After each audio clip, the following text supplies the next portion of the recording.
श्रीराम नमस्कार. आज 24 जुलै 2022 ध्यान चक्र कुंडलिनी भाग 43.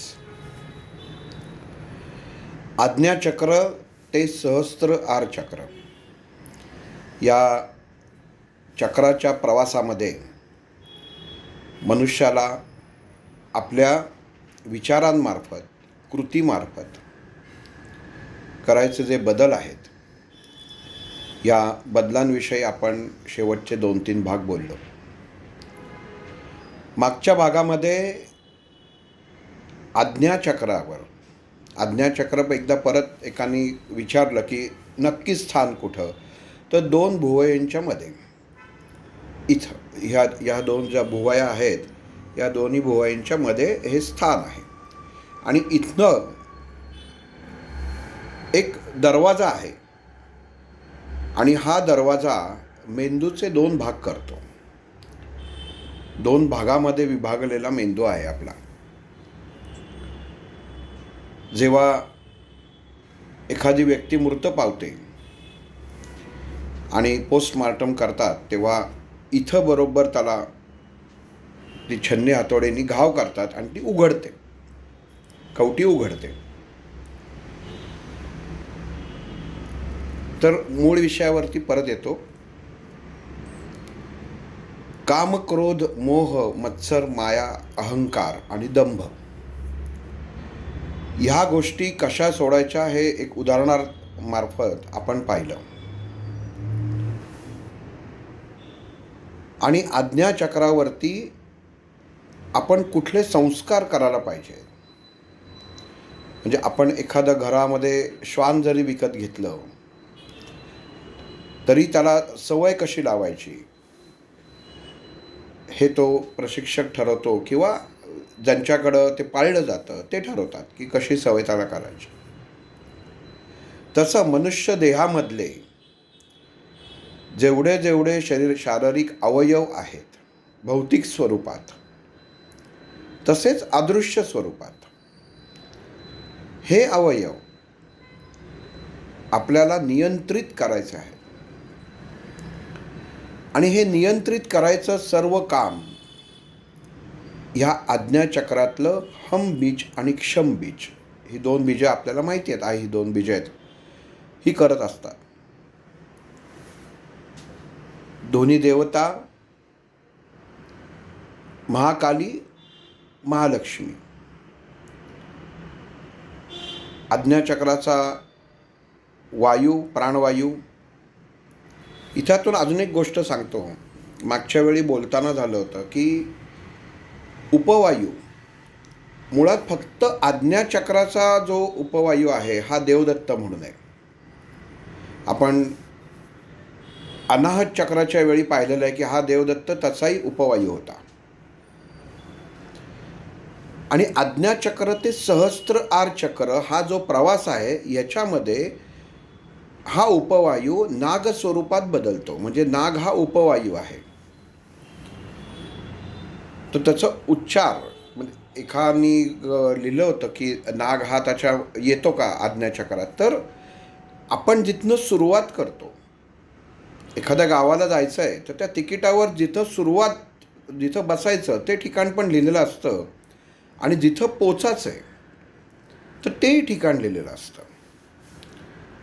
म्हणजे कुठून निघालो हे सुद्धा खूप महत्त्वाचं आहे आणि कुठपर्यंत पोचतो. आणि ह्याच्यामध्ये प्रवासादरम्यान ज्या गोष्टी घडत असतात त्या आपण पाहत आहोत. आज्ञाचक्र ते सहस्त्र आर ही प्रकाशमय अवस्था, काही ठिकाणी 7वं चक्रही त्याला म्हटलेलं आहे. तर या अवस्थेपर्यंत आपण पोचायचा प्रयत्न करत आहोत. काम, क्रोध हे कसं सोडायचं की गुरुतत्वाची आपल्याला ओळख असताना गुरूंमार्फत कसं सोडावं.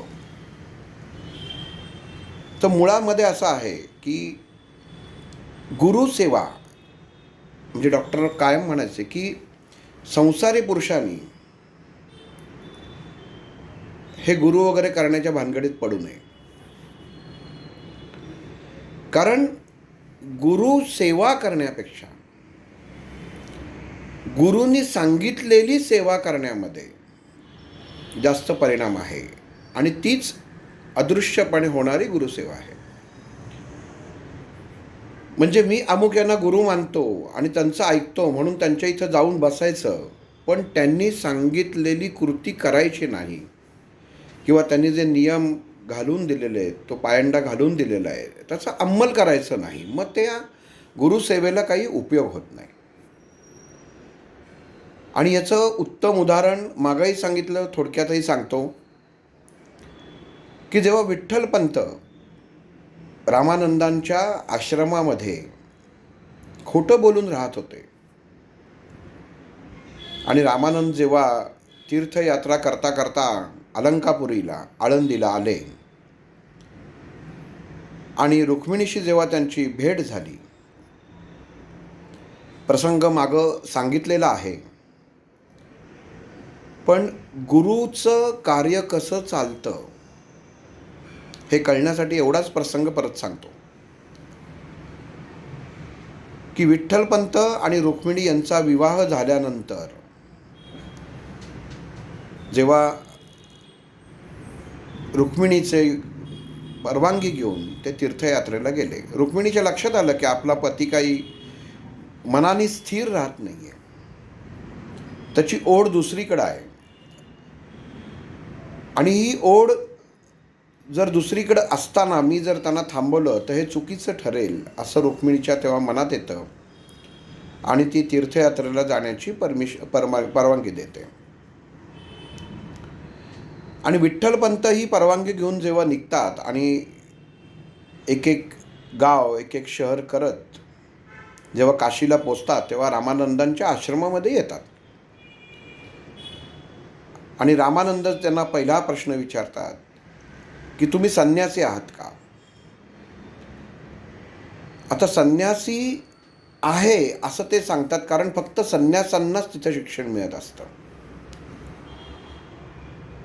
पण ज्ञानेश्वरीचा अभ्यास करताना किंवा ज्ञानेश्वरी आपण जेव्हा बघतो तेव्हा या विठ्ठलपंतांच्या एक वाक्य खोटं बोलण्याने ह्या चारी भावंडांचं आयुष्य बदललं. या एका वाक्यामुळे विठ्ठलपंतांना आणि रुक्मिणीला देहांत प्रायश्चित्याची शिक्षा घ्यायला लागली. की आपण एखादी गोष्ट सहज खोटं बोलून जातो, पण त्याचे परिणाम काय होतात त्याचं एक खूप मोठं उदाहरण आहे. की संन्यासी म्हणून सांगितलं आणि आश्रमामध्ये प्रवेश मिळवला आणि इतका उत्तम शिष्य, सर्व वेदपाठ, ऋग्वेदाच्या ऋचा इतक्या सुंदर त्यांच्या असायच्या की इंद्रायणी काठी सिद्धोपंत त्याच्यामुळेच बोललेले होते.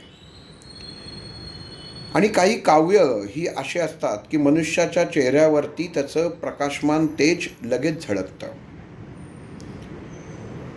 तसं रामानंदांच्या लक्षात आलं, पण काही वेळा गुरुची सुद्धा नजर ही काही तेजामुळे ओळखू शकत नाही. आणि रामानंदांसारखा समोर विद्यार्थी आलेला आहे आणि तो खोटं बोलणार नाही याची क्षमस्व, विठ्ठलपंतांसारखा विद्यार्थी समोर आलेला आहे आणि तो खोटं बोलणार नाही याची रामानंदांना खात्री पटते. आणि त्यांना ते आश्रमामध्ये सामील करून घेतात आणि दिवसेंदिवस त्यांची प्रगती बघून त्यांना असं कळतं की आश्रमामध्ये जर काही कारभार बघायचा असेल किंवा इतर विद्यार्थ्यांना शिकवायचं असेल तर हे विठ्ठलपंत उत्तम प्रकारे शिकवू शकतात. एक चैतन्य हे नाव त्यांनी त्यांना दिलेलं होतं की हा चैतन्य. आणि असं करून रामानंद हे जगभर तीर्थ क्षेत्राला भेट देण्यासाठी बाहेर पडलेले होते. आणि भेट घेत घेत आळंदीला आले असताना एका सकाळी त्या सुवर्ण पिंपळाच्या समोर ते बसले होते आणि त्यांनी पाहिलं की एक युवती सुवर्ण पिंपळाला प्रदक्षिणा घालत आहे.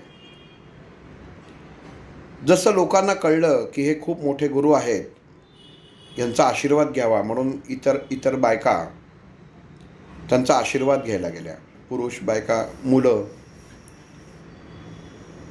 आणि ज्या ज्या मानाने त्या त्याप्रमाणे रामानंदांनी प्रत्येकाला आशीर्वाद दिले. रुक्मिणीच्या प्रदक्षिणा घालून झाल्या. वास्तविक ह्याचं वर्णन ज्ञानेश्वरीमध्ये फेऱ्या केलं आहे काही ठिकाणी, की फेऱ्या या शब्दाचा सुद्धा अर्थ असा आहे की एखाद्या गोष्टी एखाद्या फेऱ्यात अडकणं, फेरीत अडकणं.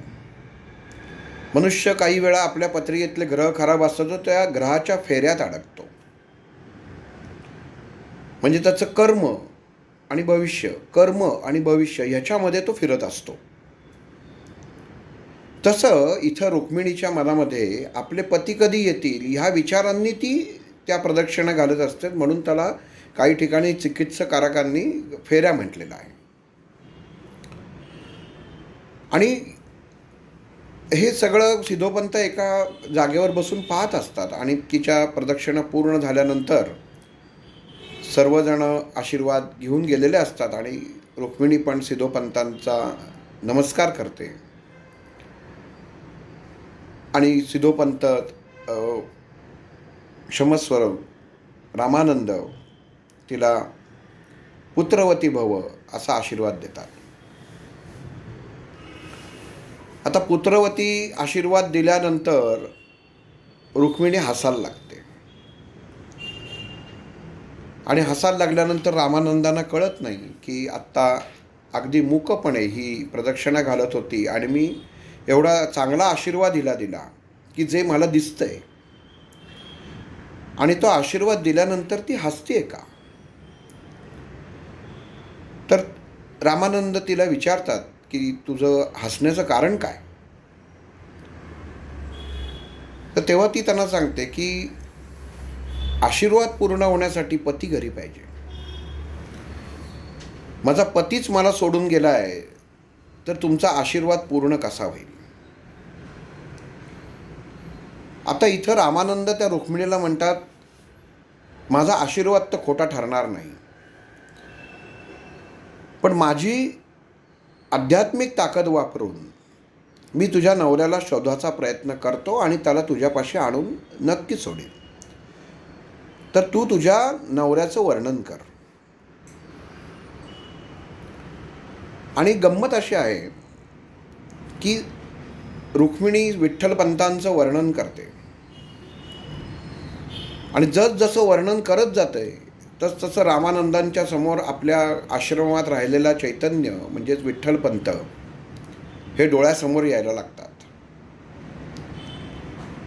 आणि एका क्षणी येऊन त्यांची खात्री पटते, कारण रुक्मिणी जेव्हा रामानंदांना विठ्ठलपंत आज्ञाचक्रावरती जे गंध लावायची पद्धत होती ती जेव्हा पद्धत सांगते तेव्हा रामानंदांना त्याची खात्री पटते. आणि त्यांना कळतं की आपल्या आश्रमामध्ये जो आहे तोच हिचा पती आहे. ते तडक उठतात आणि आळंदीहून काशीला जेव्हा येतात आणि काशीला आल्या आल्या चैतन्याला बाहेरनं आश्रमाच्या दरवाजातनंच ते विठ्ठलपंतांना मोठ्याने हाक मारतात. आणि ती हाक मारल्यानंतर इथं विठ्ठलपंतांना कळतं की गुरुजी एक तर लवकर आले आणि दुसरी गोष्ट म्हणजे ज्या स्वरात त्यांनी हाक मारली आहे याचा अर्थ काहीतरी गडबड आहे. लगबगीने ते अंगावरती ते केशरी वस्त्र घालतात आणि खाली येतात. रामानंदांना चरणस्पर्श करायला जातात आणि रामानंद त्यांना उभं करून आपले दोन्ही हात त्यांच्या छातीवर ठेवतात आणि ते वस्त्र टराटरा फाडून टाकतात. क्षणभर विठ्ठलपंतांना कळत नाही की काय घडतंय, एवढे गुरुजी आपले का रागवले. आणि मग रामानंद सांगतात की तू हे काय करतोयस, तुझं स्थान इथं नाही आहे, तू संन्यासी नाही आहेस, गृहस्थ आश्रम असलेला तू व्यक्ती आहेस आणि तुला परत संसारात जाणं गरजेचं आहे. कारण तू संसारात जर गेला नाहीस तर या जगताला ज्ञान देणारा विद्वान तुझ्या पोटी म्हणजेच रुक्मिणीच्या पोटी हा जन्म घ्यायचा आहे, त्याला तू अव्हेरू नकोस. आणि एवढं बोलून त्याला गृहस्थ आश्रमाची सर्व वस्त्र देऊन त्यांना निरोप दिला जातो. आता इथं गंमत अशी आहे की बघा, संन्यासी म्हणून राहिलेले असतात, मी संन्यासी आहे हे सांगितलेलं असतं. अलंकापुरीमध्ये लोकांना कुणकुण लागलेलीच असते की रुक्मिणीच्या नवऱ्याने संन्यास घेतलाय. सिद्धोपंतांना रोज टोमणे ऐकायला लागत असतात की जावई केला पण संन्यासी निघाला. आणि अशा ह्याच्यामध्ये जेव्हा परत विठ्ठलपंत येतात तेव्हा वास्तविक एका बाजूला झालेला आनंद आणि दुसऱ्या बाजूला स्वतःच्या हाताने तयार केलेली अडचण. म्हणजे समाजाला सांगितलं की संन्यास घेतला पण इथं दिसत तर आहे गृहस्थ आश्रमाची वस्त्र घातलेला. आणि मग पुढं आपल्याला ज्ञानेश्वरीमध्ये माहिती आहे की काय होतं. आता ही गोष्ट सांगायचा उद्देश काय आपला ह्या आज्ञाचक्रामध्ये, की आज्ञा आणि चक्र, गुरुतत्वाची आज्ञा पाळणं हे खूप महत्त्वाचं असतं. तुम्ही किती गुरुची सेवा करता याच्यावरनं तुमचं शिष्याचं श्रेष्ठत्व ठरत नाही. पण गुरुनी सांगितलेली सेवा किती करता. परत गृहस्थ आश्रमात आले म्हणजे ही सेवाच झाली, कारण हा गुरु आदेश होता. आणि अशीच घटना महाभारतामध्ये सुद्धा घडलेली होती की भगवंत हा गुरुच्या मुखाद्वारे कसा मनुष्याला जागेवरती परत घेऊन येतो.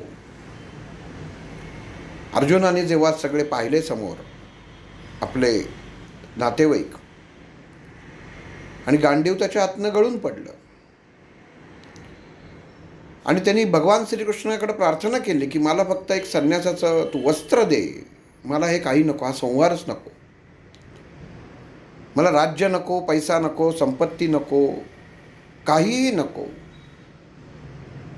कारण ह्यांना मारून मी सुखी होणार नाही. तेव्हा असा अर्जुनाच्या मनामध्ये वैचारिकतेमध्ये गैरसमज निर्माण झालेला असतो. आणि मग तेव्हा तिथं भगवान श्रीकृष्ण गुरुतत्वानी, गुरुच्या रूपाने अर्जुनाला जे ज्ञान देतात आणि मग नंतर हे जे युद्ध घडवून आणतात, आणि अर्जुनानंतर जे युद्ध केलंय ही सेवा झाली. अर्जुन श्रीकृष्ण हे ज्या नातं ज्या ज्या क्षेत्रामध्ये ज्या ज्या भागामध्ये आपण पाहत आलो आहोत त्याच्यामध्ये शेवटी हे गुरु शिष्याचं नातं आहे की श्रीकृष्णाची किती सेवा केली ह्याच्यापेक्षा श्रीकृष्णाने सांगितलेला शब्द महत्त्वाचा मानला हे खरं आहे, ही खरी सेवा. पण याच्यासाठी श्रीकृष्णाला काय झटायला लागलं हे आपल्या सर्वांनाच माहिती आहे. वास्तविक ही भगवद्गीता ही सुद्धा सर्वसामान्यांसाठी कळण्यासाठी असलेला ही भगवंताचीच एक माया होती की समाजाला पुढं जाऊन कळावं की काय आहे. मग तसंच आज्ञाचक्रामध्ये मनुष्य जेव्हा ह्या सर्व गोष्टी सोडाच्या पाठीमागं लागतो, कामक्रोध, तर या कामक्रोधामध्ये आपण मागचं भागामध्ये थांबलो की गंधाला येऊन थांबलो होतो. गंध आणि स्त्रीत्वाच्या भूमिकेतून पाहिलं तर हळद कुंकूवर की महत्त्व काय आहे. आपण घरामध्ये टेलिव्हिजन आणला तर त्याला डायरेक्ट ट्रान्समिशन येत नाही, तर त्याच्यासाठी तुम्हाला एक चांगला उत्तम प्रकारचा रिसिव्हर लागतो तुमच्या छतावर, आणि त्यातनं जो सिग्नल घेतो ते तुमच्या घरामधल्या त्या सेटटॉप बॉक्समध्ये मार्फत तुमच्या टी व्हीला चित्र दिसण्यासाठी कारणीभूत ठरतात. तसं बाहेरनं उत्पन्न होणारी कंपनं, आज्ञाचक्र मध्ये उत्पन्न होणारी जी कंपनं आहेत मूळ आज्ञाचक्रात, ही वाचवणं गरजेचं असतं. आणि वाचवण्यासाठी हळद रूपी कुंकू कपाळावर लावणं हे स्त्रियांसाठी महत्त्वाचं आहे. कारण ज्या ठिकाणी हे लावलं जातं तिथून अनाहत चक्रामार्फत नाभी चक्रापर्यंत आणि नाभी चक्राच्या द्वारे स्वादिष्ठान चक्र आणि गर्भाशय इथपर्यंत सरळ एक संबंध त्याचा आहे. ऊर्जा किती आहे आणि ऊर्जेचा स्रोत नियंत्रण कसं करायचं आहे, त्याच्यासाठी कपाळावरती कुंकू हे स्त्रियांनी आणि गंध हे पुरुषांनी असणं गरजेचं आहे. तर याच्यामध्ये अजून एकाने प्रश्न विचारला की करंडा आणि कोयरी असं अर्थ वेगवेगळं काय आहे, की ज्याच्यामध्ये आपण म्हणतो की हळदी कुंकाची कोयरी आहे किंवा कुंकवाचा करंडा आहे. हळद कुंकवाचा करंडा घेतात, दोन्ही वेगवेगळं असतं. तर याचे अर्थ काय, तर कोयरीचा मुळात अर्थ आहे कुई अधिक अरी. कुई म्हणजे पांढरी स्वच्छ कमळासारखं दिसणारं एक फूल आहे. मराठी भाषेमध्ये किंवा मराठी शब्दकोशात जर बघितले तर आपण गाण्यांमध्ये कवितेमध्ये कुमुदिनी हा शब्द ऐकतो. तर पांढरं स्वच्छ कमळासारखं फूल, ज्याचं चित्र किंवा ज्याची आकृती ही आपल्या कपाळावरती स्थित असते. आणि अरी या शब्दाचा अर्थ असा आहे की वाईट शक्तींचा नाश करणारी, त्याला अरी म्हणतात. आणि अरी ही भेदत जाते, पोखरत जाते, अणकुचीदार असते.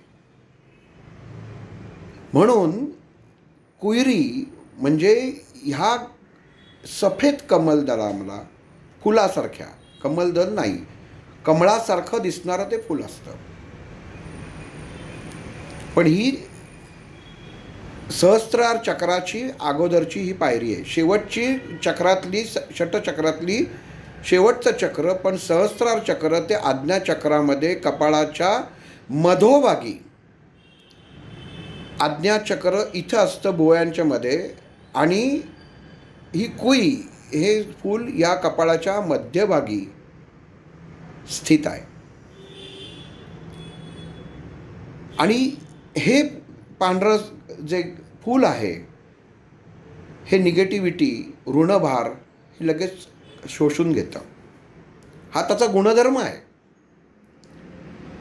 आणि त्याच्यामध्ये शक्ती ताकद करण्याची जी ताकद आहे, म्हणजे शक्ती त्याच्यात उत्पन्न करणे, निगेटिव्हिटी ओढून घेण्याची जी ताकद आहे, म्हणजे जसं चांगली व्हायब्रेशन मनुष्याला स्वीकारायला जी ताकद लागते, तशीच निगेटिव्ह व्हायब्रेशनसुद्धा खेचण्यासाठी ताकद लागते. तर ती ताकद मूळतः आपल्या इथं भगवंतानी जन्मताच दिलेली आहे.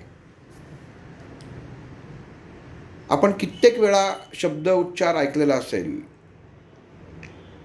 की पांढरा फटीक पडला, अमुक अमुक स्त्री पांढऱ्या कपाळाची आहे. मग पांढऱ्या कपाळाची म्हणजे काय, की गोरी आहे का? मग पांढरं कपाळ म्हणजे काय, तर आपल्या कपाळाचा जो मध्यबिंदू आहे, या मध्यबिंदूवरती हे जे कुमुदिनी, हे समजावं म्हणून तुम्हाला मी नाव सांगतोय, कुई या शब्दाचा अर्थ. तर कुई हे फूल इथं स्थित असतं, ज्याची गुणधर्म असा आहे की वाईट कंपनं ते खेचून घेत असतं. ही जागा आपल्या कपाळाची. आपण ताप आला इथं हात लावतो. इथं हात लावतो का भुवईच्या इथं, आज्ञाचक्राला नाही, वरती हात लावतो. ताप घालवायचा असेल कपाळावरती मिठाच्या पाण्याच्या काड्या ठेवतो. आता आपण टेम्परेचर आत्ता या करोनामध्ये त्या मशीननी बघतो, ते इथं बघतो, मध्ये इथं बघतो का नाही तर इथं बघतो. याचं कारण असं की त्याचे स्थान आहे.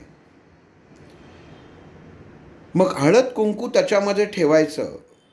ती कोयरी म्हणजे काय, तर हळद आणि कुंकाच्या गुणधर्मांनी जिचा नाश होतो. बाह्य आवरण बघितलं तर नाशिवंत आवरण आहे, पण जर उघडलं तर त्यातमध्ये ताकद पूर्ण भरलेली आहे. हे आवरण हातात घ्यायचं आहे आणि मग आपण हळद कुंकू लावायचं आहे. इथं सुद्धा पद्धत आहे. जेव्हा भगिनींना स्वतःला स्वतःचं हळद कुंकू लावायचं असेल तर अनामिकेचं या बोटाचा वापर करा. अनामिका म्हणजे हे बोट असं लावायचं. हे लावताना आता अजून इथे एक गंमत अशी आहे की आपल्या शास्त्रामध्ये बऱ्याच ठिकाणी आपण बघितलं असेल की मेंढ लावतात. तर मेंढ लावायचं आपल्या भारतीय शास्त्रामध्ये कुठंही उल्लेख नाही. फक्त उत्तम प्रकारचं असलेलं कुंकू, उत्तम प्रकारचं असलेली हळद ही जास्त वेळ टिकून राहत नाही, ती टिकून राहावी आणि सारखं लावायला लागू नये म्हणून अगोदर मेंढ लावतात. मेणाचा जो द्रव पदार्थ असतो तो जे हळदीने युक्त जे कुंकू असतं त्याला धरून ठेवतो. एवढंच त्याचं काम आहे. याच्या व्यतिरिक्त तिथं मेंढ लावायचं काहीही काम नाही. पण मूळ तत्व जे आहे ते लावताना अनामिकेने जी स्त्रीला स्वतःला आज्ञाचक्राची आपण जेव्हा ओळख करून घेतोय तेव्हा ते आपण कसं स्वतःचं स्वतः मेंटेन करायला पाहिजे. आपण उठल्या उठल्या दात घासतो, जीभ घासतो. तसं आपण पाहिलेलं असेल की भारतीय स्त्री ही स्नान करून आल्यानंतर पहिलं कपाळी कुंकू लावते आणि मग वरील वस्त्र परिधान करते. ही मुळामध्ये जुन्या काळांमध्ये घरामध्ये जर कोणी आजी असतील, जुन्या बायका असतील तर त्यांना ही कृती विचारावी, कारण ही महत्त्वाची आहे. आजच्या वैज्ञानिक दृष्टिकोनातून त्याचा विचार केला ते किती हे आहे. आतनंच मी कपडे घालून येते, आतनंच चेंज होऊन येते. पण मग बाहेर येऊन म्हणजे बाथरूममधनं बाहेर येऊन कपडे तेव्हाच्या स्त्रिया घालून घेऊ शकत नव्हत्या का? मग ही शास्त्राद्वारे झालेली किंवा ठरलेली कृती आहे की जी आपल्या देहावरती कार्य करते. आणि पहिल्यांदा स्नान करून आल्यावरती स्त्री कपाळाला हळद कुंकू लावते आणि मग कपडे घालते. जुन्या स्त्रियांना जर विचारलं आजींना तर त्या तुम्हाला हे सांगतील. आणि मग जेव्हा स्वतःला जेव्हा हळद कुंकू लावायचं म्हणजे काय, तर स्वतःच्या आज्ञाचक्राची ताकद वाढवायची. तर ती वाढवण्यासाठी अनामिकेचं बोट वापरायचं. हे बोट वापरतो आपण. या बोटाचं वैशिष्ट्य असं आहे की ही ऊर्जा तत्व निर्माण करते. आणि आज्ञाचक्र म्हणजे काय, कशाचं अंमल आहे, तर रवीचा अंमल आहे, ऊर्जेशी अंमल आहे. म्हणून ऊर्जेला आपण अजून द्विगुणित करण्यासाठी, त्याची ताकद वाढवण्यासाठी स्वतः लावताना ह्या गोष्टीचा कायम वापर करावा. ती म्हणजे अनामिकाचं हे बोट. स्वतः लावताना असं लावायचं. हे इथे बोट बघा, हे असं. पण जेव्हा दुसऱ्याला लावलं जातं, आता हे सगळ्यांना माहितीच असेल, पण आपण ह्या चक्राचा अभ्यास करताना माहीत असावं म्हणून परत एकदा सांगतो की दुसऱ्याला समोरच्या स्त्रीला लावलं जातं तेव्हा मध्यमेचा म्हणजे मधल्या बोटाचा वापर करायचा. त्याचं कारण असं की ह्या बोटामध्ये निगेटिव्हिटी किंवा ऋणभार हा सहन करायची ताकद असते आणि ते आपल्या शरीरापर्यंत येऊ देत नाहीत. म्हणजे एखाद्या समोरच्या स्त्रीला शरीरामध्ये, विचारांमध्ये, आचारामध्ये जर ऋणभारित निगेटिव्ह कंपन असतील आणि ज्या स्त्री कुंकू लावते ती जर धनभारित म्हणजे पॉझिटिव्ह विचारांची कंपनांची असेल तर तिची शरीरातली कंपनं बदलू शकतात. म्हणून हे लावताना ह्या बोटाने कुंकू समोरच्याला लावायचं. म्हणजे ह्या जी धनबारीत आहे तिच्या शरीरातली कंपनं कमी होत नाहीत आणि समोरच्या स्त्रीमध्ये शरीरामध्ये असलेली चांगली असो किंवा वाईट असो ती कंपनं आपल्या देहामध्ये उतरत नाहीत. एवढी ह्या मध्यमा ह्या बोटाची ताकद आहे. म्हणून आपण वास्तविक ज्योतिषशास्त्रामध्ये बघा, शनीच्या अंगठी मधल्या बोटात घालतात. ते शनीचं बोट म्हणूनच धरतात. पण शनीचं बोट म्हणजे काय? तर सर्वोच्च ज्या ग्रहाची ताकद आहे त्या ग्रहाला सहन करायला, आपल्या शरीराला धारण करायला अवयव पण तसाच तगडा पावा ना. मग येणारी कंपनं जर वाईट असतील आणि तुम्ही हातामध्ये जर शनीची अंगठी घातली असेल, नीलम घातला असेल, तर ती येणारी निगेटिव्ह कंपनं ही द्विगुणित होतात. म्हणजे तुमच्या शरीराचा ऱ्हास व्हायला सुरुवात होते. म्हणून कायम लक्षात ठेवायचं की मधलं बोट जे आहे हे कायम मधल्या बोटाने आपण 1 तास जरी झाला, तासाभराने का होईना, आपल्या कानाचीही पाळी, कानाच्या पाळीच्या इथं अंगठा आणि मधलं बोट यांनी फक्त ओढावं. असं ओढतात, रवीच्या बोटाने ओढतात. पण आपल्याला चक्रामध्ये असं वाटलं की मी अमुक ठिकाणी जाऊन आले आणि मला जरा थोडंसं या ठिकाणी जागेवरती गेल्यानंतर अस्वस्थता निर्माण झाली, किंवा अमुक ठिकाणी मी गेले आणि काय तिथं ऊर्जा होती, इतकं भरून गेल्यासारखं झालं आणि माझ्या शरीरामध्ये एक उत्तम स्रोत निर्माण झाला. तो आलेला स्रोतसुद्धा आपल्याला सांभाळायची ताकद हवी. पण फक्त चांगला स्रोत आहे म्हणून आपण स्वीकारणार आहोत का? म्हणजे चांगलं आहे तेवढंच घ्यायचं, तर चांगल्याबरोबर वाईटही तुम्हाला घ्यायला हे लागतंच, कारण तो तुमच्या देहाचा, शरीराचा गुणधर्म आहे. म्हणून आपलं शरीर आपल्याला चांगलंही नको आणि वाईटही नको. मी जसं आहे, माझा जसा देह आहे हा सर्वोत्तम आहे. आपल्या देहाची साधना करून आपल्याला का तयार करायचा आहे? तर तो स्वतःसाठी करायचा आहे. मग तो मेंटेन राहण्यासाठी तुम्हाला फक्त दर तासाने उजवा कान, आता तुम्हाला दिसताना कसं दिसतंय मला माहीत नाही, उलटं दिसत असेल कदाचित, पण आपला उजव्या कानामध्ये हा जो अंगठा आहे पाळीच्या आतमध्ये न्यायचा आणि वरनं मधलं बोट जर दाबलं तर तुम्हाला इथं आज्ञाचक्रामधले निर्माण झालेली सर्व ऋण आणि धन दोन्ही जे भारित असतात ही कंपनं मोकळी होऊन जातात. अस्वस्थता असेल तरी मोकळी होईल. जर तुम्हाला चांगलं वाटत असेल तरी तुम्हाला शरीराला निगडीत असेल तेवढीच कंपनं तुमचं शरीर स्वीकारेल. जास्त आली तरी त्रास होणार नाही. सकाळच्या उन्हामध्ये शरीरामधनं डी जीवनसत्व घेणं आणि 12च्या उन्हामध्ये डी जीवनसत्व असेल का? तर काहीतरी असेल, पण ते शरीर स्वीकारू शकणार आहे का? तर नाही. म्हणजेच उत्तम प्रतीची कंपनंसुद्धा आपल्या शरीरामध्ये स्वीकारण्यासाठी आपला देह हा शून्यावरती म्हणजे न्यूट्रल पाहिजे. म्हणून तो करायची ताकद कुठं आहे, त्याचा दरवाजा कुठं आहे, त्याची कळ कुठं आहे? ते इथं आहे. अंगठा आतमध्ये. अंगठा का करायचा? आतमध्ये काय आहे सोडायचं. अंगठा ही सोडायची आहे. अंगठ्यानी आपण माहिती आहे की पितृ काही दोष असेल किंवा असेल ते केलं जातं, तर्पण वगैरे विधी, तर त्याच्यामध्ये अंगठ्याने पाणी देतात. बाकीच्या बोटन देतात का? तर नाही देत, अंगठ्याने देतात. शक्तिशाली ताकद बघायची असेल तर आपण असा धरला तर अंगठा जेवढा वाकतो तो जर जास्त वाकला पूर्णाच्या तर समजावा की हा माणूस तकलादू आहे, हा कोणासमोरही झुकू शकतो. पण जे कणखर असतात त्यांचा असा म्हणजे असा याच्यामध्ये राहतो, एवढासुद्धा तो झुकत नाही. याच्यावरनं मनुष्याचे विचार कळतात काय आहेत अंगठ्यावरनं.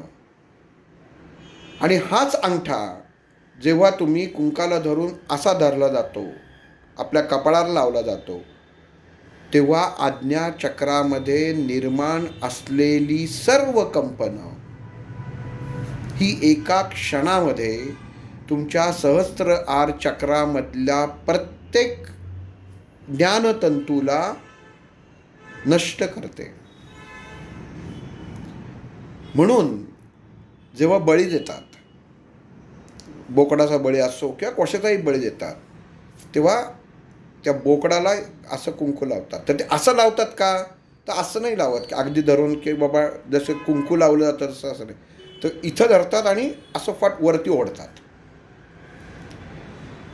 वरती ओढणं म्हणजे काय की बरोबर त्या कपाळाच्या निम्म्या भागावरती जे हे कुईचक्र आहे किंवा ही कुमुदिनी बसलेली आहे ती नष्ट केली जाते.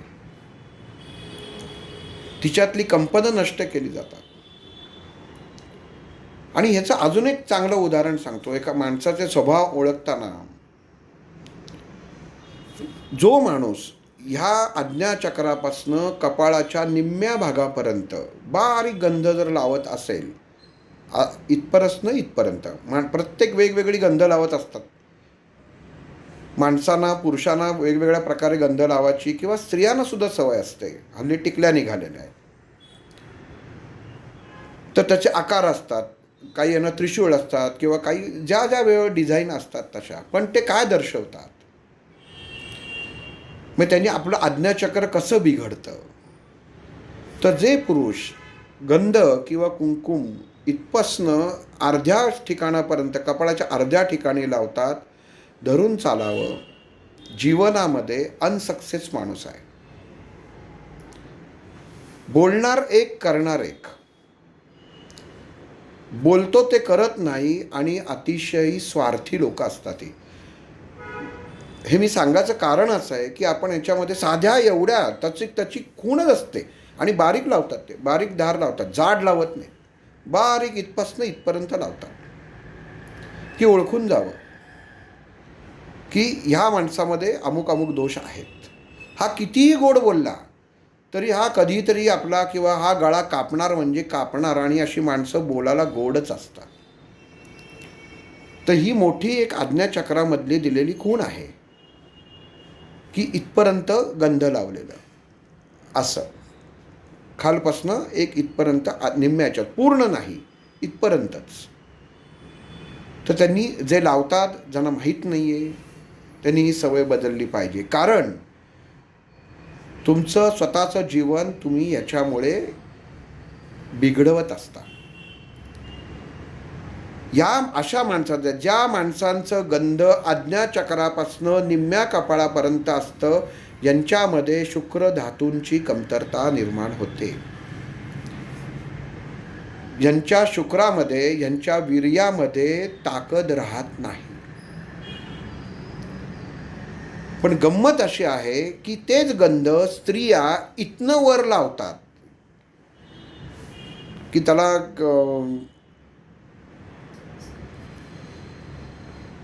सिंदूर लेपन किंवा मांग भरणं हिंदीमध्ये म्हणतात. मराठीत शब्द मला आत्ता आठवत नाही आहे. मराठीत शब्द काय त्याला? भांगच म्हणतात. ती इथनं लावतात. तर ती का लावतात? हा कुंकाचाच एक प्रकार आहे. पण का लावला जातो? तर शक्ती तत्वातनं विरक्ती तत्व स्वीकार करण्याचा हा गुण आहे. आणि अशा ठिकाणी, ज्या ठिकाणी आज्ञाचक्रावरती हळद कुंकू लावलं जातं, त्या पात्राचा, त्या कुयरीचा आकार हा सरकता असतो. जी कुयरी झाकणासारखी उघडते त्या घरामध्ये शांतता लाभत नाही. ज्या कुयरीमध्ये असं सरकवायचं असतं, वरचं झाकण सरकवायचं असतं, आपण बघितलेलं आहे जीवनामध्ये. आपण लहानपणापासून नाटकं, सिनेमे बघितलेले आहेत की झडप ही सरकून उघडते, ही कधी दरवाजासारखी उघडत नाही. जी गोष्ट दरवाजासारखी उघडते ती दुर्गंध दिल्याशिवाय राहत नाही. म्हणून कोयरीसुद्धा आपण जर जुन्या कोयरी बघितल्या तर या सरकवाच्या होत्या. मग त्याचं कारण हे आहे. आणि बऱ्याच कोयरींना आंब्याचा आकार दिलेला होता. ह्याच्या मागं सुद्धा ते तत्व होतं की त्या आंब्याचे गुण, त्या आकाराचे गुण त्या कोयरीमध्ये उतरायचे, त्या हळद कुंकूमध्ये उतरायचे. इतकी ती ताकद होती. म्हणून गंध लावताना किंवा हळद कुंकू लावताना कोयरी कशी पाहिजे आणि कुठं लावलं पाहिजे आणि किती लावलं पाहिजे, बरोबर मध्ये लावायचं नाही आहे, ह्या ठिकाणीपासून इथपर्यंत लावू शकता, तरच आज्ञाचक्र तुमचं जागृत आणि स्थिरतेकडे राहू शकतं. आता दुसरा प्रकार आहे तो म्हणजे, बरेच प्रकार आहेत पण 2 प्रकार विचारले गेले म्हणून तेवढंच सांगतो. करंडा वापरतात. आता करंडा या शब्दाचा मूळ अर्थ असा आहे की 4 जणांनी खांद्यावरती नेणं, असा त्याचा या करंडा या शब्दाचा राजस्थानी लोकांमध्ये अर्थ आहे. ती उत्तर प्रदेश बघा तुम्ही, राजस्थान त्या साईडच्या स्त्रिया कुंकू कमी याच्यामध्ये मांग भरणं त्याला म्हणतात, हा प्रकार जास्त करतात. त्याचं कारण असं की आपण जर आपला इतिहास बघितला, युद्धांमध्ये लढणारे सगळे वीर पुरुष राजपूत हे सगळे त्या बाजूचे होते. आणि पुरुष हा सकाळी युद्धावर जाताना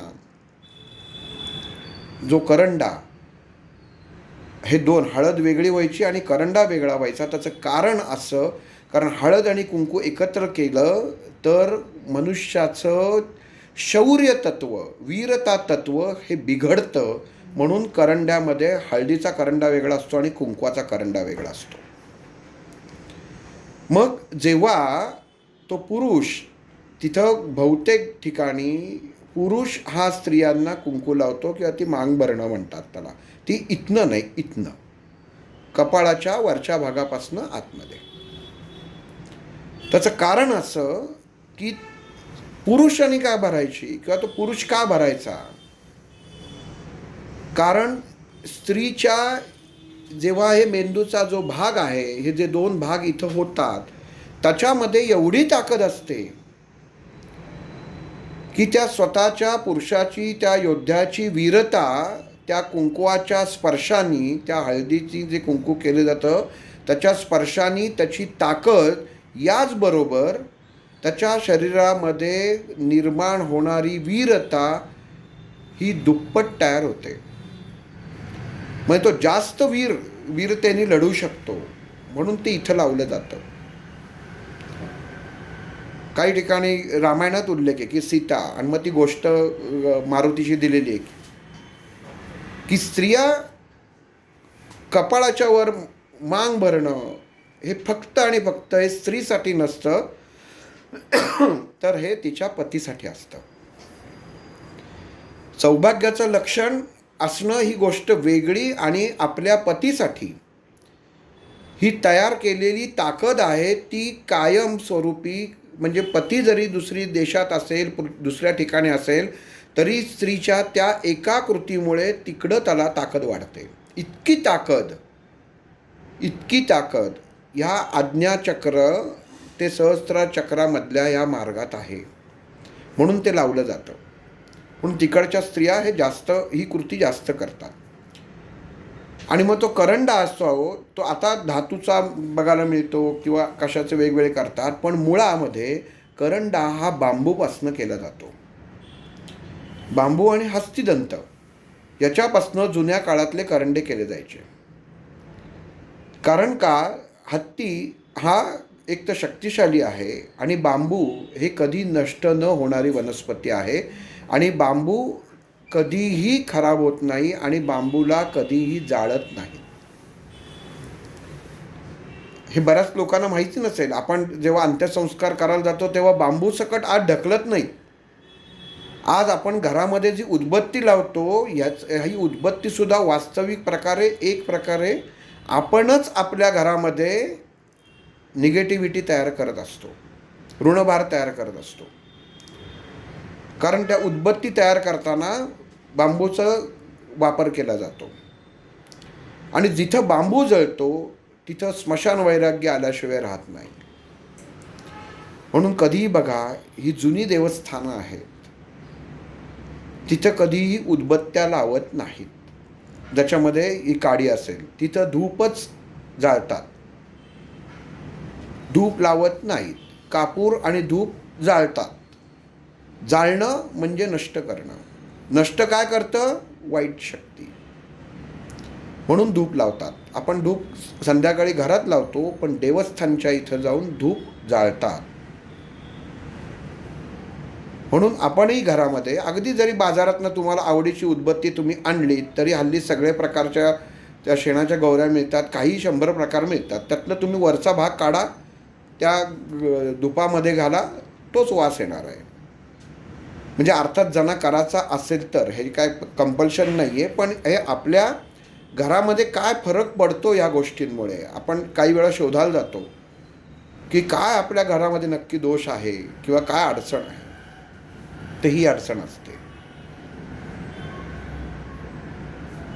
तर करंडा हा बांबूपासून बनवला जातो आणि जेव्हा स्त्रीचा स्वतःच्या करंगडीचापासनं अंगठ्यापर्यंत कुठलंही बोट त्या करंड्यामध्ये जेव्हा बुडवलं जातं आत कुंकू असताना, तेव्हा त्या कुंकवाचं किंवा त्याच्या भाग्याचं तत्व बदललं जात नाही. म्हणजे कोयरीतनं कुंकू लावताना तुम्हाला स्वतःला लावताना ह्यांनी, समोरच्याला लावताना ह्यांनी, पण करंड्यात असेल तर तुम्ही कुठल्याही बोटानी लावू शकता. त्याचं कारण असं की बांबूमध्ये ती ताकद आहे की ती सगळी निगेटिव्हिटी, सगळी ऋणभारित ऊर्जा त्याच ठिकाणी ती संपवते. तसंच जशी संपवते तशी दुप्पट वाढवते सुद्धा. हे तुमच्या स्वतःच्या चक्रांवरच्या ऊर्जेवरती अवलंबून आहे. म्हणून कायम बांबूच्या गोष्टी घेताना काही ठिकाणी घरांमध्ये जर बघितलं किंवा की जुन्या त्या वेताच्या किंवा बांबूच्या गोष्टी खूप ठेवलेल्या असतात आणि घरांमधल्या माणसांना संधिताप, संधिविकार, हातापायाची दुखणी हे खूप असतात. याचं कारण असं की त्या घरामधल्यांची आज्ञाचक्र जागृत होत नाहीत. म्हणून ख्रिश्चन लोकांमध्ये त्या बांबूच्याच याचा असा क्रॉस करून लावतात घरामध्ये. त्यांच्या घरामध्ये एखादी व्यक्ती जर जाणारी असेल तर ती अगोदर असे त्या कॉटच्या भोवती असे 4 क्रॉस करून लावतात. म्हणजे ती ऊर्जा जी आहे ती शून्यावर आणतात, कोणाच्याही आज्ञाचक्रावरती परिणाम होऊ नये म्हणून. कारण ती लोक कपाळावर कुंकू लावत नाही. म्हणून आज्ञाचक्रामध्ये आपण घेत असलेली प्रत्येक कृती, करत असलेली प्रत्येक कृती, हे ते चक्र कसं आपण जागृत करतोय हे आपल्याला कळणं महत्त्वाचं आहे. गंधही तसंच आहे. म्हणून आणि जी गोष्ट आता उभं गंध कोण लावतं तर ते त्याच्यावरनं आपल्याला देवत्व कळतं. जे विष्णूचे अवतार आहेत ते 2 प्रकारे गंध लावतात. एक आडवं लावतात किंवा असा यू आकार करून लावतात आणि त्याच्यामध्ये गंध लावतात की तिथं समजावं की हा विष्णूचा अवताराचं दर्शन घेऊन आलेला आहे किंवा विष्णूचं दर्शन घ्यायला गेलेलं आहे. वैष्णव हे कळणं आणि आपल्याला आपल्या रोजच्या जीवनामध्ये आचरण करणं खूप महत्त्वाचं आहे. कारण आज्ञाचक्र ही एकच गोष्ट अशी आहे की ती जर कळली नाही आणि ती जर जागृत झाली नाही तर शरीरातली 5ही चक्र बिघडतात. त्याच्यात उत्पन्न होणारा देवदत्त हा उपवायू हा विषासारखा काम करायला सुरुवात करतो. म्हणून तो आता करू नये. म्हणून काय करायचं? कृती काय आहे? साधनेला बसलेला आहात आपण, असं आता समजून चालू की काम, क्रोध, मोह, माया हे तुम्हाला कळलंय, सोडायचं काहीच नाही आहे, कळलेलं आहे असं मी आत्ता समजतो. पण मग आज्ञाचक्र जागृतीकडे, आज्ञाचक्र आपलं जागृत आहे की नाही आणि मला काय कशाची गरज आहे हे सुद्धा आपल्याला स्वतःचं स्वतः बघणं गरजेचं आहे.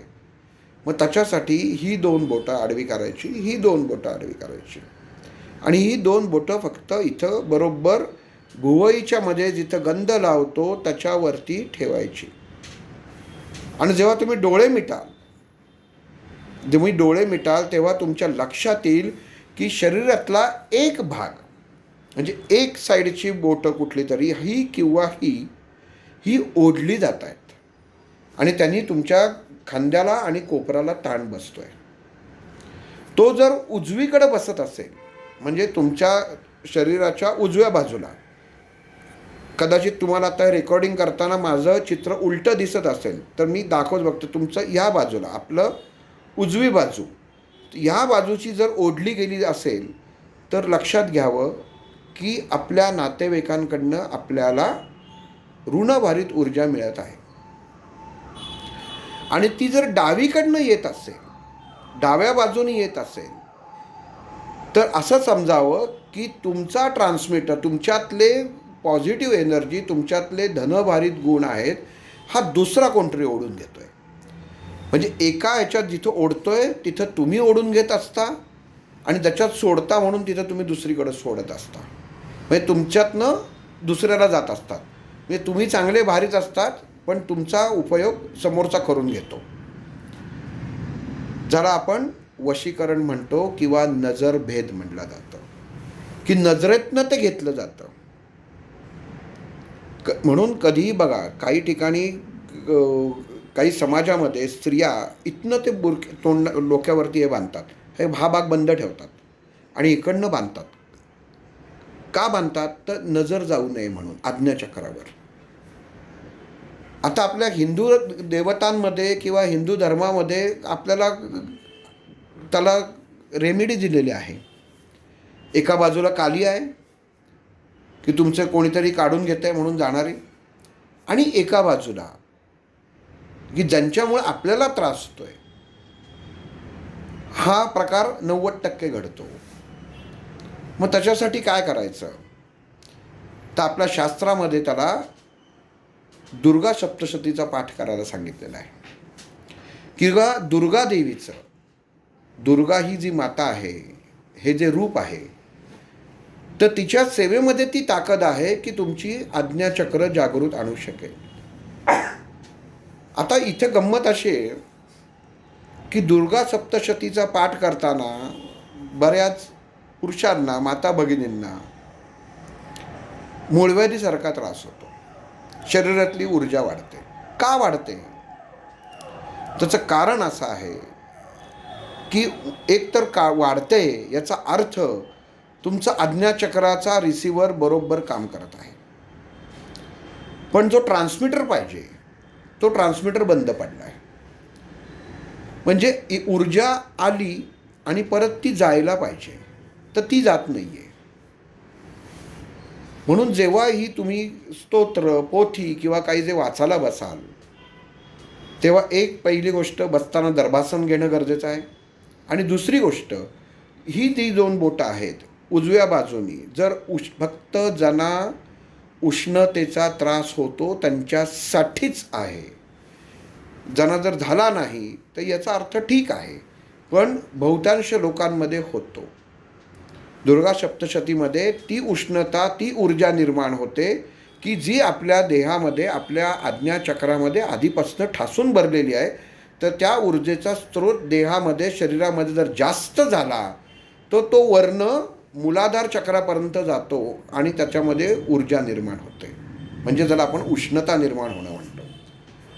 मग ते जाण्यासाठी अतिशय सोपा उपाय, 2 उपाय आहेत. एक म्हणजे आपण ही जी धरलेली, आपण असं धरतो की बघण्यासाठी, तर ती फक्त अशी करायची, उलटी करायची. हे बोट फक्त उलटे करायचे आणि हे बोट उलटं तुम्ही 1 मिनटं जर करून ठेवलं किंवा त्याच्यासाठी 108 वेळा फक्त ओंकार, वास्तविक इथं काही जप दिलेले आहेत. म्हणजे जपा आणि अजपा असे प्रकार आहे. त्या अजपामध्ये प्रकार दिलेले आहेत.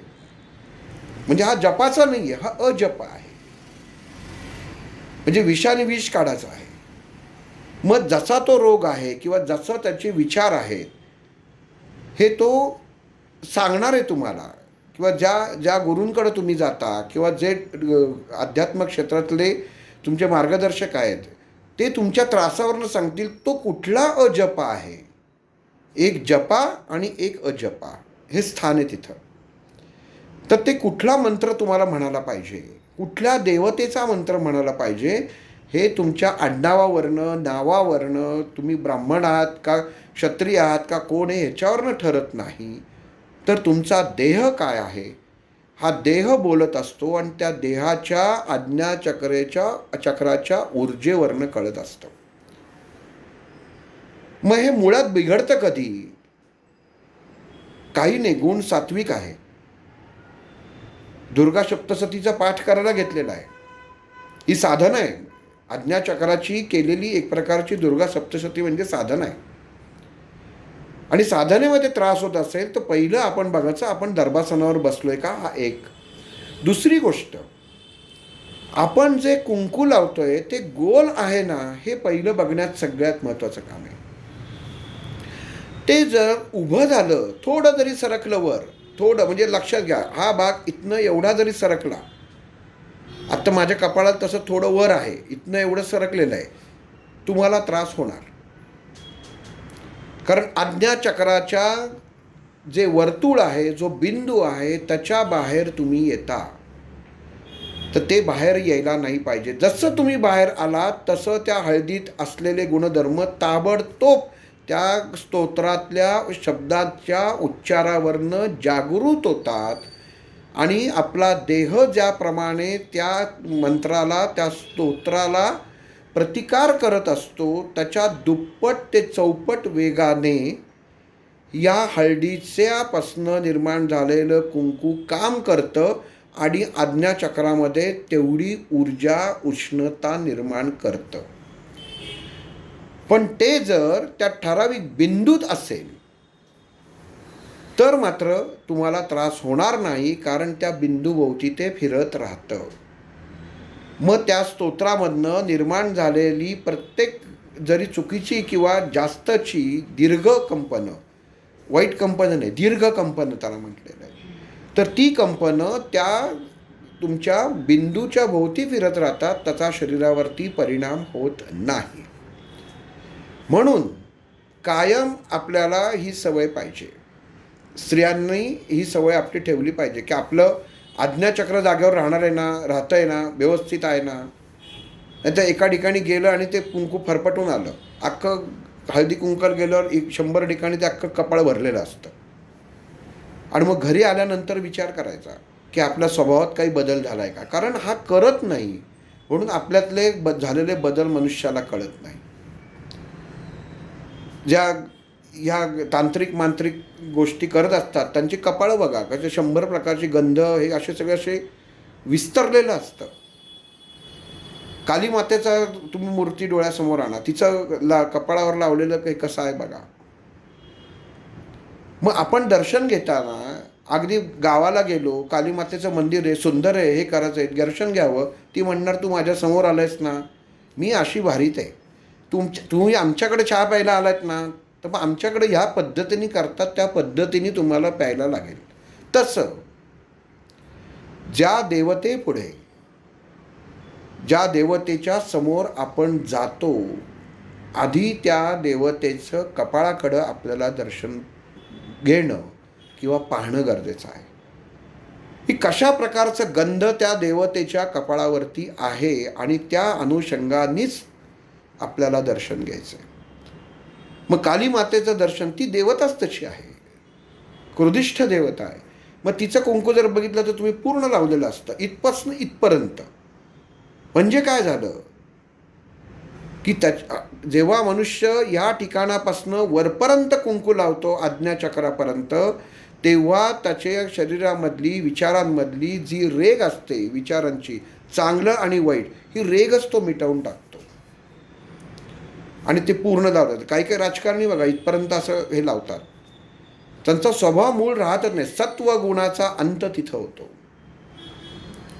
म्हणून अशा देवतेंची किंवा अशा ठिकाणी अशा बऱ्याच देवता आहेत, जेव्हा त्यांचं दर्शन घेतो तेव्हा त्यांना आपले हात असे जोडायचे नाहीत. त्यांचं दर्शन घेताना तुम्ही असं घ्या आणि हे घेतलं की जेव्हा हात सोडाल तेव्हा हात घासून मोकळं करून टाका. म्हणजे तुमच्या आज्ञाचक्रावरती पूर्ण परिणाम होणार नाही. आणि हा खरंच परिणाम होतो का ह्या कृतीने जर बघायचं असेल तर आपण आपल्या घरामध्ये असलेली कुठल्याही देवतेला इथपासनं इथपर्यंत कुंकू लावा आणि तिच्यासमोर थांबून हात जोडून बघा तुमच्यात काय बदल होतो. आणि त्याच्यानंतर हात धुवून या आणि मग परत ह्या तऱ्हेने दर्शन घ्या आणि नंतर हात घासून टाका एकमेकांवरती. म्हणजे धनभार आणि ऋणभार हे मोकळं केलं की सत्व जागृत होतं. हे सगळ्यांना माहिती आहे की जेव्हा हात एकमेकांवर घासले जातात तेव्हा आणि तेव्हाच सत्व जागृत होतं आणि निगेटिव्हिटी शरीरातली बाहेर पडते. ताकातनं लोणी कधी एक घुसळणं म्हणजे काय, एका साईडला घुसळल्यावर लोणी बाहेर येत नाही, असं घुसळल्यावर द्यायचं. म्हणजे ही कृती जेव्हा होते तेव्हाच सत्व बाहेर येतं. म्हणून जेव्हा दर्शन घ्याल तेव्हा असे हात नको आहेत. त्याचं कारण असं की तुमचा ऋणभार आणि धनभार जेव्हा तुम्ही एकमेकांना जोडता. देवाला नमस्कार करताना काय करतो आपण, तर आपलं आज्ञाचक्र ह्या त्या देवतेशी एकरूप झालेलं असतं. पण आपण जेव्हा नमस्कार करतो तेव्हा आपल्या देहामधला कुठलाच भाव राहत नाही आणि आपण शून्य स्थानावरती येऊन न्यूट्रल, ऋणभार आणि धनभार दोन्ही एकत्र एका ठिकाणी जेव्हा येतात तेव्हा तुम्ही त्या देवतेशी एकरूप होता. नमस्कार करताना बरेच जण असा करतात, तर असा करू नये. कधी देवतेने नमस्कार करताना हृदयापासून करावा, आपला हात इथं न्यावा आणि तिथनं नमस्कार करावा. कारण मगच तुम्ही त्या देवतेशी जोडले जाता. कारण मध्ये जर हात ठेवलात तर तुम्ही जोडले जाऊ शकणार नाहीत. त्या नमसला आकार येणार नाही. म्हणून ह्या ठिकाणी कृती करणं गरजेचं आहे. तर हे सांगायचं कारण असं की ही सगळी आज्ञाचक्राच्या भोवती फिरणाऱ्या गोष्टी आहेत.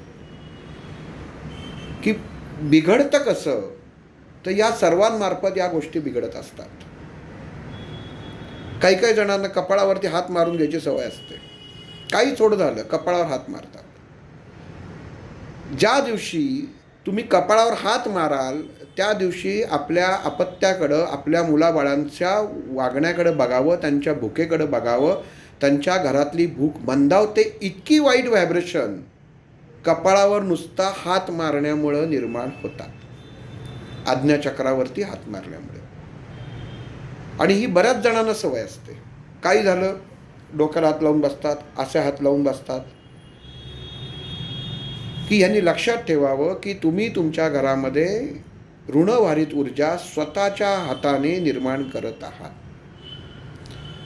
आपल्या आज्ञाचक्राचा एक भाग हा महाकालीला दिलेला आहे आणि एक महालक्ष्मीला दिलेला आहे, आपण विसरू नये. दोघींपैकी एकीला ज्याला चान्स मिळणार आहे, तुम्ही जिला चान्स देणार आहात, ती तुमच्या देहावरती, तुमच्या विचारांवरती सत्ता गाजवणार आहे. म्हणून गुरुच्या आपण काय करतो, म्हणून सांगितलेलं की गुरुनी सांगितलेल्या नियमांच्या वरती चालायचं कारण हेच आहे की त्यांनी त्यांच्या नियमांनी चाला. त्यांनी सांगितलं अमुक करा, त्यांनी सांगितलं तमुक करू नका, त्याला प्रश्न नका विचारू. आणि इथंच निर्माण होते हे. आता ओळखायचं कसं की अमुक माणसाला ह्याचं आज्ञाचक्र बिघडलेलं आहे. तर संशय हा त्या माणसाच्या मनामध्ये सारखा असतो. मला काही झालंय का, माझ्या बाबतीत अमुक घटना चांगली झाली, खरंच झाली. त्याचा मुलगा किंवा मुलगी चांगल्या मार्काने पास होतात आणि आईबापाला माहिती असतं आपलं पोरगं किंवा मुलगी किती हुशार आहे ती, आणि ते खरंच पास झालीच. म्हणजे आता दिलंय ना समोर प्रगती पुस्तक, आलेलं आहेत ना पेपरचा मार्क, तरी आपण ही कृती साधी नाहीये. ही अविश्वास म्हणजे न करती, म्हणजे नकारात्मकता तुम्ही उत्पन्न करताय. डॉक्टरांनी रिपोर्ट दिले काय, त्यांना फोन करायचा, माझे रिपोर्ट आहेत. ते म्हणतात हो मी बघितले, ते पाठवलेत तुम्हाला गोळ्या, खरंच ते रिपोर्ट तसेच का हो? नकारात्मकता. आता त्यांनीच सांगितलं की हे रिपोर्ट असे असे आहेत. मग दुसरं ओपिनियन घेऊ का? मग ते म्हणतात ते बघा तुम्हाला काय करायचं ते. मग जर बरं वाटलं तर नक्की ज्यांच्या औषधानेच बरं वाटलं का मला काही झालंच नव्हतं, हा मनामध्ये म्हणजे नकारात्मक विचार हे कसे उत्पन्न होतात? तर आपण त्याला जन्माला घालतो आणि एका क्षणामध्ये मनुष्य असे 10 नकारात्मक विचार जन्माला घालत असतो. प्रश्न विचारून स्वतःच्याच मनाला. म्हणून हे टाळलं पाहिजे. आलेलं अन्न म्हणजे तिकडनंच आलंय का? मग त्यांच्याकडचं चांगलंच असतं का? म्हणजे अगोदरच तुम्ही त्या अन्नामध्ये नकारात्मकताची कंपनं त्याच्यामध्ये टाकून ठेवता. कितीही वाईट आलं, माझ्यापर्यंत आल्यावरती ते नष्ट होणार, ते चांगलंच असणार ही खात्री आपल्याला त्याच्यामध्ये पाहिजे. प्रसाद घेताना घेतात आणि वास घेऊन बघता, ह्याला कापराचा वास येतोय, आता टाकणार कसा? रस्त्यात टाकता येत नाही, मग कुठल्या तरी झाडात किंवा एखाद्या कुत्र्याला खायला द्यायचं. ही मानसिकता कशी आहे? मला नको म्हणून त्या कुत्र्याला खायला द्यायचं आणि तिथं थांबायचं आणि ते कुत्रंही खात नाही. मग बघायचं, बघ म्हटलं नव्हतं ह्याला कापराचा वास येतो, ते कुत्रंही खात नाही. म्हणजे तो पडला तिथंच ना जागेवर. पण मग ज्या पाण्याला, ज्या अन्नाला तुमच्या विचारांच्या मार्फत, हे सगळं काम आपल्या आज्ञाचक्राच्या मार्फत होत आहे. पूर्णच्या पूर्ण ही सगळी कंपनं जी निर्माण होतात ती आपल्या आज्ञाचक्रातनं निर्माण होतात. म्हणून मनुष्याच्या देहामध्ये, विचारांमध्ये दोष उत्पन्न होतात. ते दोष जर खरंच घालवायचे असतील तर हे विचार मनामध्ये येता कामा नये. खरंच आहे का? करणं गरजेचं आहे का? म्हणजे थोडक्यात काय, तर मारुतीसारखं दास होऊन राहणं. का, कधी, कुठे, केव्हा, कशासाठी प्रश्न नाही. आज्ञा दिली, त्यांनी काम केलं.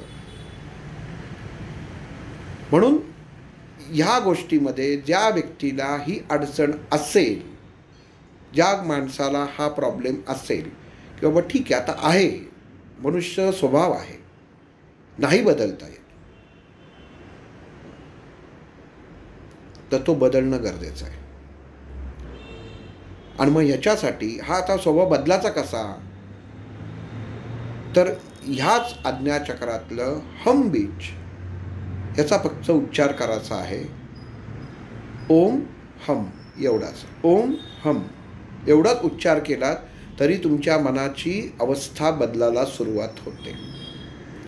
इतका सोपा मार्ग आपल्या शास्त्रामध्ये दिलेला आहे. आता ओम का म्हणायचा आता हे सांगतो, कारण कुठला बीज म्हणायच्या आधी ओम, ओम काय आहे, काय भानगड काय आहे? हा प्रत्येक ठिकाणी नमः शिवाय म्हणायच्या आधी ओम नमः शिवाय, गणपतये नमाच्या आधी ओम गणपतये नमः. हा ओम काय आहे? फक्त उत्पत्ती, स्थिती आणि लय एवढंच? आकार उकार मकार एवढंच तर नाही. तर ह्या जपा आणि अजपा या शास्त्राला जो नियंत्रित करणारा शब्द आहे तो शब्द आहे स आणि ह. स आणि ह, जो प्रत्येक व्यक्ती ही क्षणाक्षणाला उच्चारत असते. ज्याला तुम्ही ध्यानक्रियेमध्ये सोहम म्हणता. ही क्रिया मनुष्याच्या प्रत्येक, तुम्ही शांत बसलात, श्वास घेतला की तुम्हाला सोचा आवाज येणार आहे आणि श्वास जेव्हा सुटतो तेव्हा हमचा आवाज येतो. तुम्ही नाही म्हटलं, तुम्हाला आम्ही काय करते रोज 10 मिनटं सोहम क्रिया करते. कशाला? क्षणोक्षणी ती तुमच्याकडनं परमेश्वर करतोय. ज्या अर्थी सम बीज हे तुमच्या शरीरामध्ये, देहामध्ये जागृत आहे, याचा अर्थच तुमचा प्राणवायू चालू आहे, तुमचा आज्ञाचक्र चालू आहे. म्हणून सोहम क्रिया जेव्हा ही केली जाते तेव्हा सोहम क्रिया करणं म्हणजे वेगळं काय करणं आहे? मी सोहम करते, पण काय करते काय सोहम म्हणजे? स्वतःच्या श्वासावरती नियंत्रण करायचं. कशाला स्वतःच्या श्वासावर नियंत्रण करायचं आहे? एवढी अवस्था का यावी की स्वतःचा श्वासही माणसाला ऐकू येऊ नये म्हणून. जो स्वतःच्या बरोबर क्षणोक्षणी आहे तो ऐकू येऊ नये. याचा अर्थ काय की त्याच्या बाजूला चिकटलेले जे गोष्टी आहेत त्या जर पडल्या तर तिथपर्यंत जायची गरजच नाही आहे त्या सोहमपर्यंत. तो आपोआप उच्चार होणार आहे. सोहमचा साधना आज्ञाचक्रामधनं जेव्हा तुम्ही बाहेर पडणार आहात तेव्हा ही सोहम साधना केली जाते. क्रियायोगामध्ये ही क्रिया केलेली आहे, सांगितलेली आहे. पण ही करताना ती सोहम क्रिया ही वेगळी आहे आणि आज्ञाचक्रामध्ये आज्ञाचक्र जागृत अवस्थेमध्ये जी कंपनं उत्पन्न करते ती आपल्या देहामध्ये होणारी सोहम क्रिया म्हणजे ऋणभारित आणि धनभारित ह्या दोन्हींचा जो एक मिलाप मेळ हा जो साधला जातो तो या शब्दातनं साधला जातो. आणि ही अवस्था मनुष्याला माहीत नसते की आत्ता काय चाललं आहे. म्हणून उत्पत्ती स्थिती लय म्हणजे आकार उकार मकार ह्या तिन्ही या अवस्थेमध्ये कुठली अवस्था मला आहे मला माहीत नाही आहे काय अवस्था आहे. पण मी हे तिन्ही ओंकार केला की ह्या तिन्ही अवस्था उत्पन्न होणार आहेत. म्हणून मंत्र म्हणताना ओमपासून जनरली सुरुवात करतात. ओम म्हणजे नुसतं काय.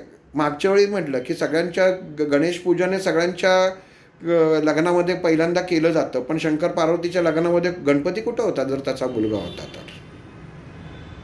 तर हा ओंकार म्हणजेच गणपती म्हणजेच उत्पत्ती, विचारांची उत्पत्ती. आणि या आज्ञाचक्राचा असलेला अदृश्य स्वामी म्हणजे हा गजानन गणपती. ऊर्जेचं स्रोत आहे, रवीची महास्त्रोत आहे. आज्ञाचक्र ज्यावेळी जागृत करायचं आहे साधना करायची असताना त्याला सुद्धा वार दिलेला आहे रविवार. आपण प्रत्येक म्हणतो सोमवार म्हणजे शंकर, मंगळवार म्हणजे देवी, बुधवार म्हणजे विठोबा, गुरुवार म्हणजे दत्त.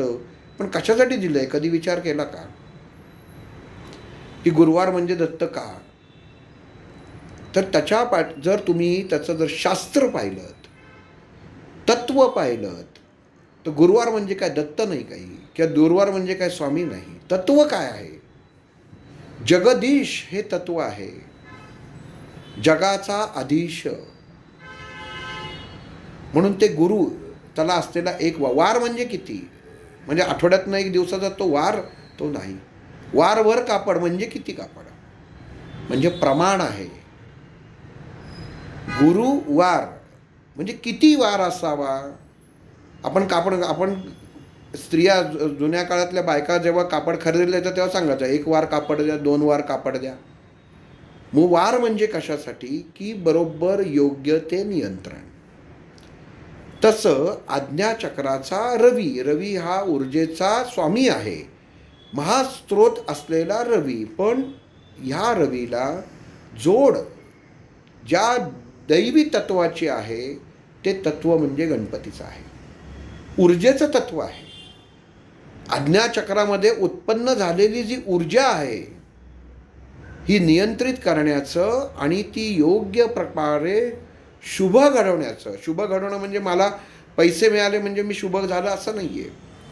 देहाला शुभ संकेत देण्याचं काम म्हणजे देह हा सुचिरभूत करण्यासाठी जी कंपनं लागतात ती कंपनं आज्ञाचक्रापासनं निघून मूलाधार चक्रापर्यंत जो सांभाळतो असा मुळारंभ असा तो गणपती हा मुलापासनं ते आज्ञाचक्रापर्यंत प्रत्येक चक्रावरची कंपनं सांभाळत असतो.